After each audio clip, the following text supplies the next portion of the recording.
Hanji, good morning students. Today we will start a new chapter of organic chemistry, that is carbohydrates. So देखो इसमें सबसे पहले हमारे पास क्या है कि term carbohydrate. Carbohydrate means hydrates of carbon. ठीक है, सबसे पहले कार्बोहाइड्रेट्स की सबसे पहले डेफिनेशन क्या होती थी? CXH2OY. सो जो कार्बोहाइड्रेट्स ये वाला फार्मूला फॉलो करेंगे या जो भी कॉम्प्लेक्सेस ये वाला फार्मूला फॉलो करेंगे उनको हम क्या बोलेंगे? कार्बोहाइड्रेट्स. और बाकी कार्बोहाइड्रेट्स नहीं होंगे. लेकिन इस फार्मूले की काफ़ी लिमिटेशंस थी. सो लिमिटेशन कौन सी थी कि जैसे हमारे पास रेमनोज एंड रेमनोहेक्सोज आर कार्बोहाइड्रेट्स, लेकिन अगर हम इनका फार्मूला देखें तो वो इस फार्मूले के साथ मैच नहीं करता. ठीक है, सो ये फर्स्ट लिमिटेशन हो गई कि ये दोनों कार्बोहाइड्रेट्स हैं लेकिन इनका फार्मूला इस फार्मूले से मैच नहीं कर रहा. और सेकंड क्या था? कुछ मॉलिक्यूल्स ऐसे थे जैसे फॉर्मेल्डिहाइड, एसिटिक एसिड, कि जिनका फार्मूला इस फार्मूले से मैच करता था लेकिन वो कार्बोहाइड्रेट नहीं थे. जैसे formaldehyde and acetic acid carbohydrates नहीं हैं. उसके बाद कार्बन है. Carbon is not known to form any hydrates. ठीक है, सो ये जो डेफिनेशन हमने बोली है कि CXH2OY, इसकी लिमिटेशन है बेटा. क्लियर कि कार्बोहाइड्रेट की ये डेफिनेशन नहीं है. सो कार्बोहाइड्रेट की एग्जैक्ट डेफिनेशन क्या है? डेफिनेशन है जो कार्बोहाइड्रेट्स की वो क्या है? पॉलीहाइड्रोक्सी एल्डिहाइड और पॉलीहाइड्रोक्सी कीटोन को हम क्या बोलेंगे? कार्बोहाइड्रेट्स. और दो substances that will give rise to such compounds on hydrolysis. Clear. So main चीज़ क्या है? पॉलीहाइड्रोक्सी एल्डिहाइड और पॉलीहाइड्रोक्सी कीटोन्स. ठीक है, अब कार्बोहाइड्रेट्स को हम और क्या बोलते हैं? सैकेराइड्स. इसका मतलब कार्बोहाइड्रेट्स का दूसरा नाम क्या हो गया हमारे पास? सैकेराइड्स. और जितने भी सैकेराइड्स होंगे बेटा उनमें एटलीस्ट वन कायरल कार्बन होगी. तो कायरल कार्बन हम किसको बोलते हैं? कायरल कार्बन मीन्स कि एक स्टीरियो सेंटर होगा. जैसे एक कार्बन के साथ अगर 4 ग्रुप्स डिफरेंट हों तो उसको हम बोलते हैं कायरल कार्बन. ठीक है, उसके बाद है बेटा हमारे पास क्लासिफिकेशन. क्लासिफिकेशन के अकॉर्डिंग क्लासिफिकेशन में सैकेराइड्स को हम 2 टाइप्स में क्लासिफाई करते हैं. एक है हमारे पास शुगर, दूसरा है नॉन शुगर. तो इसके नाम से ही क्लियर है, जो शुगर होंगे वो क्या है? क्रिस्टलाइन नेचर के, सॉल्युबल होंगे पानी में और स्वीट इन टेस्ट. ठीक है, बट जो नॉन शुगर है वो क्या होंगे? ये क्रिस्टलाइन है तो ये क्या होंगे? अमॉर्फस. और ये क्या है? Insoluble in water and tasteless. ठीक है, सो इनकी एक एक एग्जाम्पल आपने लर्न करनी है. ठीक है, उसके बाद है हमारे पास सिस्टेमेटिक क्लासिफिकेशन ऑफ कार्बोहाइड्रेट्स. तो सिस्टेमेटिक क्लासिफिकेशन किसके बेस पर है बेटा? हाइड्रोलिसिस के बेस पे. इसके लिए हम 3 में डिवाइड करते हैं कार्बोहाइड्रेट्स को. One is monosaccharide, second is oligosaccharides and third one is polysaccharides. ठीक है, तो मोनोसैकेराइड मतलब जो फर्दर हाइड्रोलाइज नहीं हो सकते उनको हम बोलते हैं मोनोसैकेराइड्स. ओलिगोसैकेराइड्स कौन से होते हैं? जिसको 2 to 9 मोनोसैकेराइड यूनिट्स में हाइड्रोलाइज किया जा सकता है, उसको हम बोलेंगे ओलिगोसैकेराइड्स. पॉलीसैकेराइड्स कौन से होते हैं? जिसमें हमारे पास after hydrolysis n molecules of monosaccharide units मिलें, उसको हम बोलेंगे पॉलीसैकेराइड्स. ठीक है, सो सबसे पहले है हमारे पास मोनोसैकेराइड्स. तो मोनोसैकेराइड्स को हमने क्या कहा है? जिसको हम फर्दर हाइड्रोलाइज नहीं कर सकते. क्लियर. तो इसमें क्या आते हैं बेटा? एक होते हैं एल्डोसिस, एक होते हैं कीटोसिस. तो एल्डोसिस किसको बोलते हैं? जो सैकेराइड्स के पास एल्डिहाइड ग्रुप होगा उनको हम बोलेंगे एल्डोसिस, और जिनमें कीटोन ग्रुप होगा उनको हम बोलेंगे कीटोसिस. ठीक है, अब मोनोसैकेराइड्स कौन से होंगे? जिसमें 3 to 8 कार्बन हो सकते हैं, कार्बन एटम्स हो सकते हैं. ठीक है, तो मेनली हमारे पास कौन से होते हैं? पेंटोसिस एंड हेक्सोसिस. मतलब जिसमें हमारे पास जो मॉलिक्यूल्स में 5 कार्बन्स होंगे या 6 कार्बन्स होंगे उनको हम क्या बोलेंगे? मोनोसैकेराइड्स. ठीक है, तो हमारे पास ओलिगोसैकेराइड्स हम किसको बोलते हैं बेटा? कि ओलिगोसैकेराइड जिसमें 2 to 9 मोनोसैकेराइड यूनिट्स देंगे या 2 to 9 मोनोसैकेराइड मॉलिक्यूल्स देंगे आफ्टर हाइड्रोलिसिस. तो इसमें कौन कौन से आ सकते हैं? हमारे पास डाइसैकेराइड आ सकता है, ट्राइसैकेराइड आ सकता है, टेट्रासैकेराइड आ सकता है. तो डाइसैकेराइड इंपॉर्टेंट है, ये हमने पढ़ने भी है आगे जाके कि डाइसैकेराइड, डाई मीन्स 2. इसका मतलब जो सैकेराइड किसको बोला है हमने? कार्बोहाइड्रेट्स को. तो जो carbohydrates after hydrolysis 2 units of monosaccharide units देंगे उनको हम बोलेंगे बेटा डाइसैकेराइड्स। जैसे हमारे पास है sucrose, lactose and maltose. Similarly trisaccharide 3 molecule देंगे और उसमें हमारे पास एग्जांपल है रेफिनोज की। टेट्रासैकेराइड हमें 4 मॉलिक्यूल्स देंगे, उसमें हमारे पास एग्जांपल है स्टेकियोज की। पॉलीसैकेराइड जो n मॉलिक्यूल्स देंगे, मतलब लार्ज नंबर ऑफ मोनोसैकेराइड्स देंगे, तो उसमें हमारे पास एग्जांपल है स्टार्च एंड सेलुलोज की। ठीक है, एक डिफरेंस आपके पास और इम्पॉर्टेंट है कि जो सैकेराइड्स हैं उसको देखो, हमने पहले शुगर, नॉन शुगर, फिर हमने किया मोनो, ओलिगो, पॉलीसैकेराइड, अब है reducing and non reducing saccharide. ये बेटा बहुत बार आई है पेपर में, तो आपने इसको अच्छे से लर्न करना है कि रिड्यूसिंग और नॉन रिड्यूसिंग में क्या डिफरेंस होता है। हमारे पास 2 रिएजेंट्स होते हैं, ये आपने बीएससी सेकेंड ईयर में प्रैक्टिकल भी किया होगा कि Tollens reagent and Fehling solution.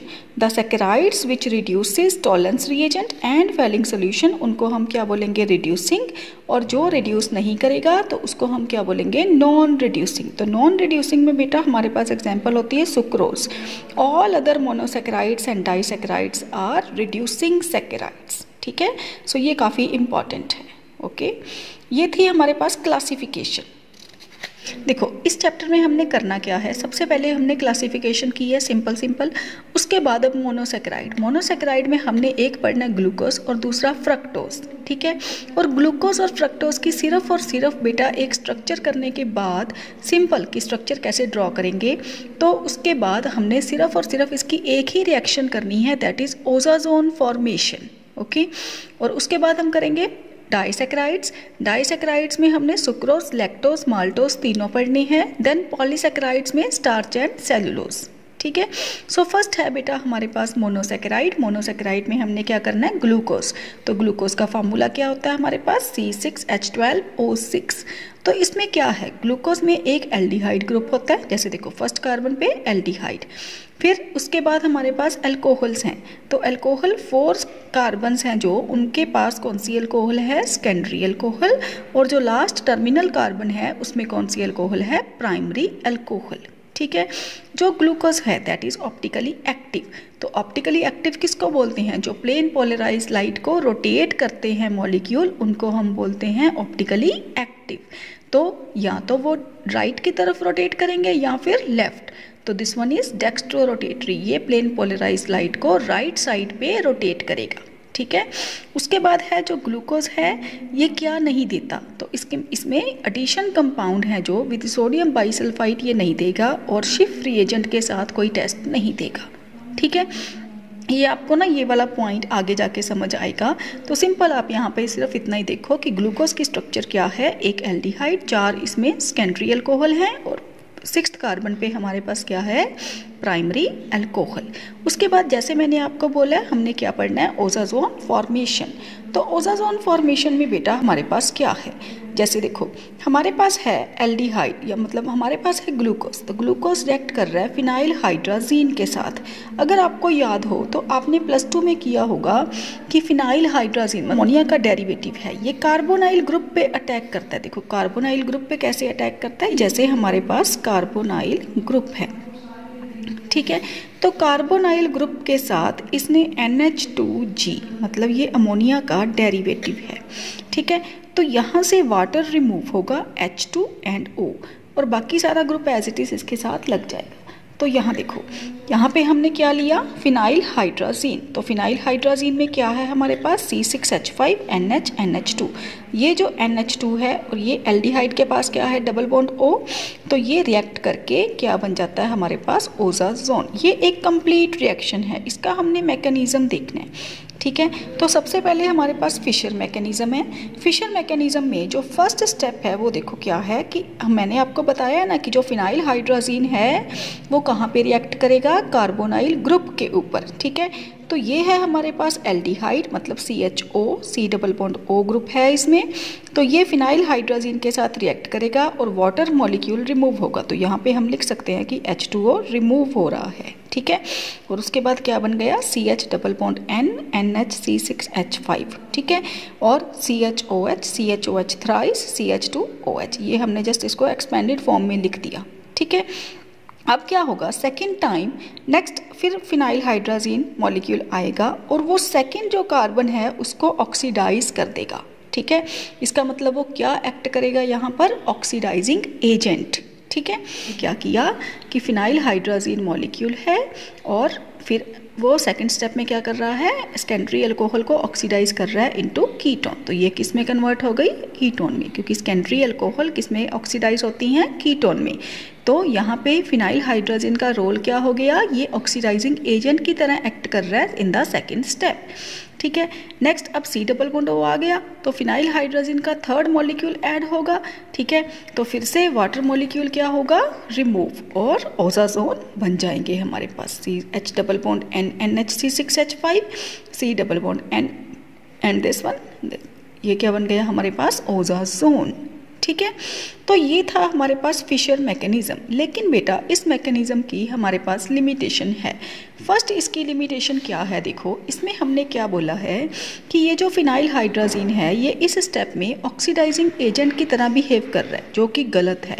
क्योंकि फिनाइल हाइड्राजीन की अगर हम नेचर देखें तो ये क्या है, it's a powerful reducing agent, it's a strong reducing agent. So how can it act as an oxidizing agent in the second step? So this step is wrong. Clear. So next है कि देखो जैसे हमारे पास secondary alcohol तो और भी 3 carbons पे पड़ी थी, तो सिर्फ एक ही कार्बन को ऑक्सीडाइज क्यों किया, तो बाकी कार्बन्स क्यों नहीं इन्वॉल्व हुए। ठीक है, सो दिस मीन्स कि this mechanism does not justify why only 2 carbon atoms are involved in osazone formation. So इसकी 2 लिमिटेशंस हैं। तो इस ये जो मैकेनिज्म है ये फिशर मैकेनिज्म के अकॉर्डिंग, ये जो रिएक्शन है कि ओजाजोन फॉर्मेशन, ये फिशर मैकेनिज्म के अकॉर्डिंग एक्सप्लेन नहीं हो रही। तो इसको कौन एक्सप्लेन करेगा, मॉडर्न मैकेनिज्म। तो देखो इसका मॉडर्न मैकेनिज्म क्या है, जैसे हमने फर्स्ट स्टेप बिल्कुल सेम है जो मॉडर्न मैकेनिज्म में जो हमने फिशर में किया था कि पहले हमारे पास, क्योंकि यहाँ पे तो एल्डिहाइड ग्रुप है ना, तो एल्डिहाइड ग्रुप फिनाइल हाइड्रोजीन के साथ रिएक्ट करेगा, वाटर रिमूव होगा और क्या बन गया हमारे पास, CH double bond NH C6H5। तो यहाँ पर देखो हमने क्या लिख रहे हैं, CHOH4। तो एक कार्बन को हमने एक्सपेंडेड फॉर्म में लिख दिया कि CHOH। ठीक है, और CHOH थ्राइस। तो हो क्या रहा है बेटा, ये डबल बॉन्ड है जो ये नाइट्रोजन के पास जाएगा, तो नाइट्रोजन क्या बन गई, नेगेटिव। तो ये H है जो ये नाइट्रोजन के साथ कंबाइन हो जाएगी। ठीक है, जब H as a H positive remove होगी तो ये वाला बॉन्ड इस कार्बन के पास शिफ्ट हो जाएगा। तो but we will get CH single bond NH and C double bond COH। ठीक है, और उसके बाद फिर ये जो एनिलीन है C6H5NH2, यहाँ से H और यहाँ से C6H5NH।